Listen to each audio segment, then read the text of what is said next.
नमस्कार दोस्तों, आप देख रहे हैं बोले भारत। यूपी की सुर्खियों में आपका स्वागत है। मैं अनुराग, हमारे साथ बातचीत के लिए मनीष। नमस्कार मनीष जी, उत्तर प्रदेश में एक आज फिर राजनीतिक बयानबाजी गर्माहट का सिलसिला शुरू हो गया है।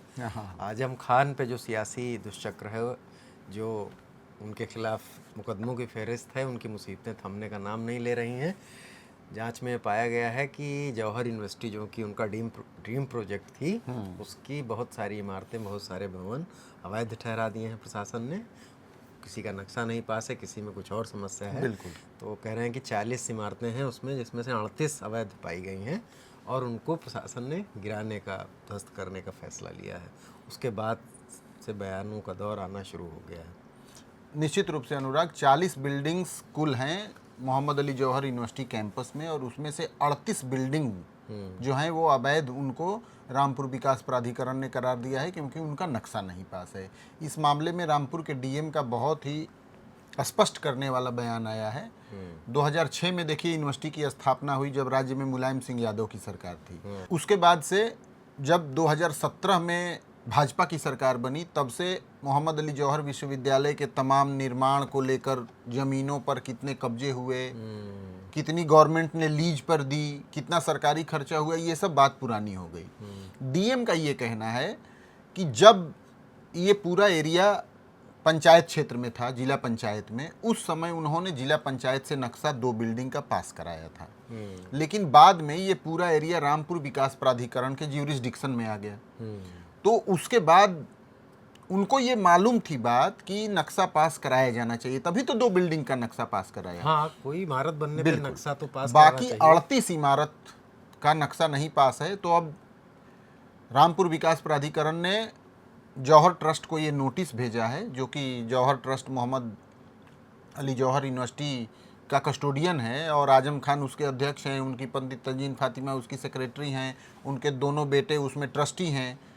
आजम खान आजीवन वो हैं, कुलपति हैं उसके।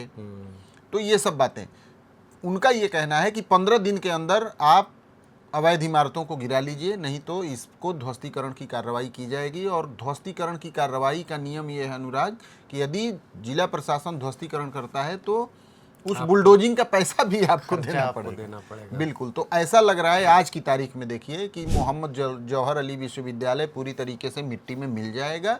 इस पर आगे बात बढ़ जाएगी तो, लेकिन बहुत सारी इस पे बातें हो रही हैं। एक एक करके सुन लेते हैं कि रामपुर के डीएम ने क्या कहा, समाजवादी पार्टी इसको कैसे लेती है, और डिप्टी सीएम ब्रजेश पाठक ने इस पर क्या कहा। देखिए, ये जो क्षेत्र है 2024 के बाद से आरडीए के जुरिस्डिक्शन में आया है। उससे पहले वहाँ पे जिला पंचायत का जुरिस्डिक्शन था, और ये क्लियर है कि 2 भवन जो उन्होंने बनाए हैं उनका मानचित्र उन्होंने जिला पंचायत से स्वीकृत कराया है।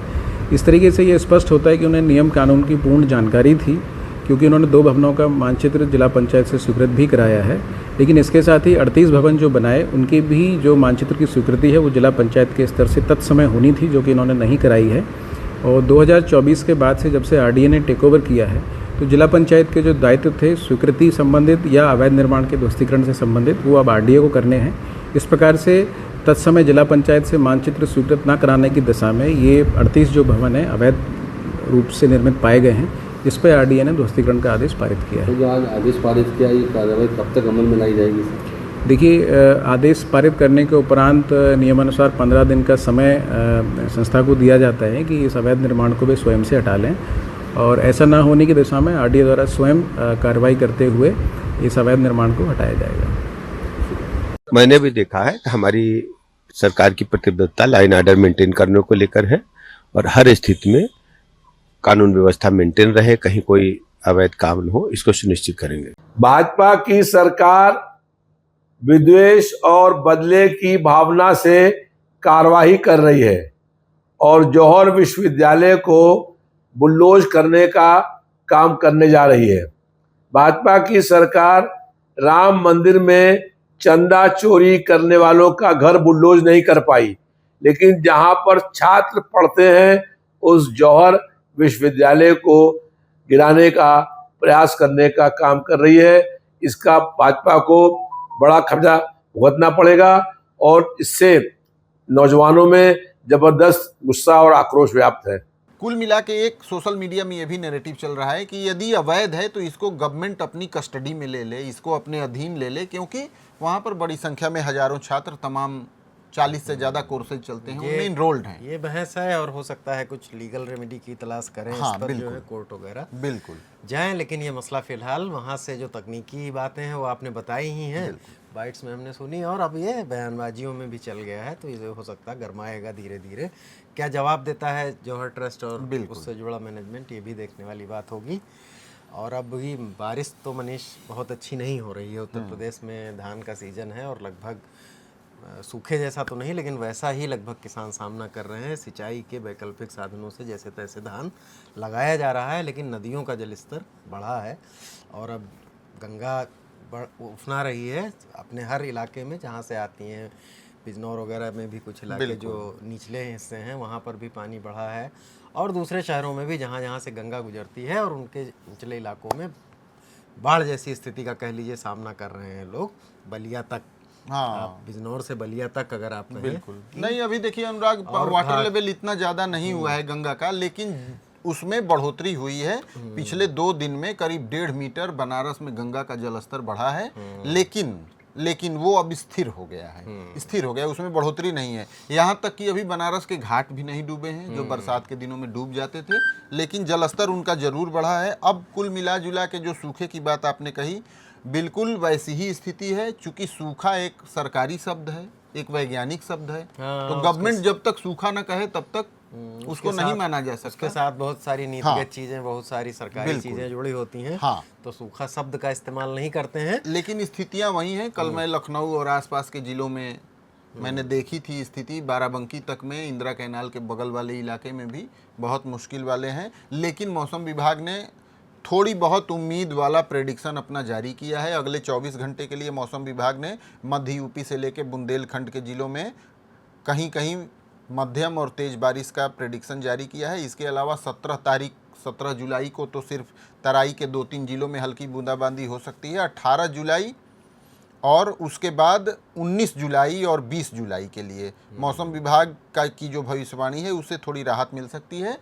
18 और 19 जुलाई को पश्चिमी यूपी से लेके और पूर्वी यूपी तक, यदि दक्षिणी उत्तर प्रदेश को, जिसमें कि ब्रज क्षेत्र और बुंदेलखंड आता है, उसको छोड़ दिया जाए, तो पश्चिमी यूपी से लेके तराई होते हुए रुहेलखंड के ज़िले, मध्य यूपी के कुछ ज़िले और पूरा पूर्वांचल, इनमें 19 और 20 जुलाई को थोड़ी ज़्यादा बारिश की संभावना मौसम विभाग ने जताई है। लेकिन अब देखिए आगे क्या होता है। यदि थोड़ी बहुत बारिश हो भी गई तो उससे कुछ हल होने वाला नहीं है, ऊँट के मुंह में जीरा के समान है। हाँ, फिर भी पूर्वांचल में तो अपेक्षाकृत और कम बारिश हुई है, बिल्कुल। लेकिन तो जो भी मिल जाए वही बहुत है। हाँ, और मानसून के कम होने की आशंका तो इस बार पहले से ही जताई जा रही थी। बिल्कुल कि बिल्कुल। और तमाम आपने सारे जो चर्चा की अनुराग, उसका मैं एक फिगर भी आपको दे देता हूँ। देखिए, पूरे प्रदेश में अब तक जितनी बारिश हो जानी चाहिए थी वो औसत से 27% कम है, एक बड़ा नंबर है। और उसका बड़ा चंक पूर्वांचल की बात करें तो अब तक जितनी बारिश हो जानी चाहिए उसमें 41%, यानी लगभग आधी बारिश हुई है, जबकि इस समय बारिश ज़्यादा चाहिए होती है। यानी औसत में तो बहुत ज़्यादा सरप्लस होता, तब हम मानते कि काम लायक बारिश हुई है। बहुत जगहों पर तो, जैसे आपको मैं बताऊं, भदोही जिला है, यहाँ 90% कम बारिश हुई है। चंदौली जिला में 67% कम बारिश हुई है। देवरिया में 69% कम बारिश। क्या धान की रोपाई होगी? सही बात है। जब पानी ही नहीं बरसा, और मानसून की शुरुआत में तो आमतौर पे ज्यादा बारिश मिल जाती है, बिल्कुल, और इसी समय सबसे ज्यादा देखिए पहले लेट भी हुआ है धान की। अभी तक किसान टकटकी लगाए बैठे हैं कि अच्छी बारिश हो जाए तो रोपाई कर लें, लेकिन ऑलरेडी 15 दिन खेती खरीफ की 20 दिन लेट हो चुकी है यूपी में। और इस उम्मीद में भी लोगों ने लेट की कि बारिश हो जाए तब लगाते हैं। उससे बहुत सारी चीज़ें हैं, अच्छे से रोपाई भी हो जाती है, खर्चा भी कुछ बच जाता है। बिल्कुल, लेकिन बारिश रूठी हुई है, नदियों का जलस्तर अलबत्ता बढ़ रहा है। घाघरा से भी थोड़ा नेपाल साइड में और उत्तराखंड के इलाके में जो बारिश हुई है, बहुत कारण होते हैं उसके बिल्कुल जलस्तर बढ़ने के, क्योंकि पहाड़ों पर वर्षा हो गई तब बारिश आ गई, नेपाल से पानी छूट गया तब बारिश हो गई। बिल्कुल, तराई में नदियाँ भी बढ़ रही हैं, तो बारिश हो ये ज़रूरी है जी।